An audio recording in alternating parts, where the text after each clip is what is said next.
TCS constable ఒక accuse Riyaz అనే accuse తీసుకొస్తున్నప్పుడు అతను మన కానిస్టేబుల్ ని మీద అటాక్ చేసి కానిస్టేబుల్ ని స్టాబ్ చేయడం జరిగింది. కానిస్టేబుల్ అక్కడ ఇంజరీస్ పడిపోతే ఇమీడియట్ గా ఎస్ఐ గారు అదే టైంలో అక్కడ ఎస్ఐ గారు అక్కడ షిఫ్ట్ చేయడం జరిగింది. ఇక్కడ ఒక దురదృష్టకరమైన విషయం ఏంటి అంటే అక్కడ వ్యక్తి పెనుగులాట జరుగుతూ ఉంది. అంటే జనాలు చూస్తూ ఫోటోలు తీసుకుంటూ బిజీగా ఉన్నారు.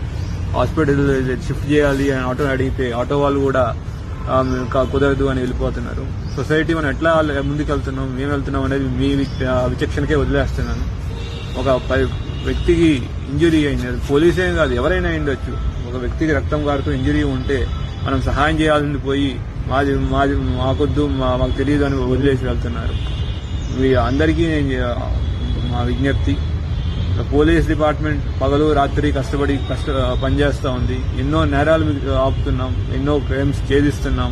ఈ ఒక క్రైమ్ ఛేదించే విషయంలోనే ఒక కానిస్టేబుల్ ఇప్పుడు తన ప్రాణాన్ని పోగొట్టుకున్నారు. ఇప్పుడు ఆ కానిస్టేబుల్ లేని లోటుని ఆ ఫ్యామిలీ మెంబర్స్ అయితే ఎవరు తిరిగి అందిలేరు.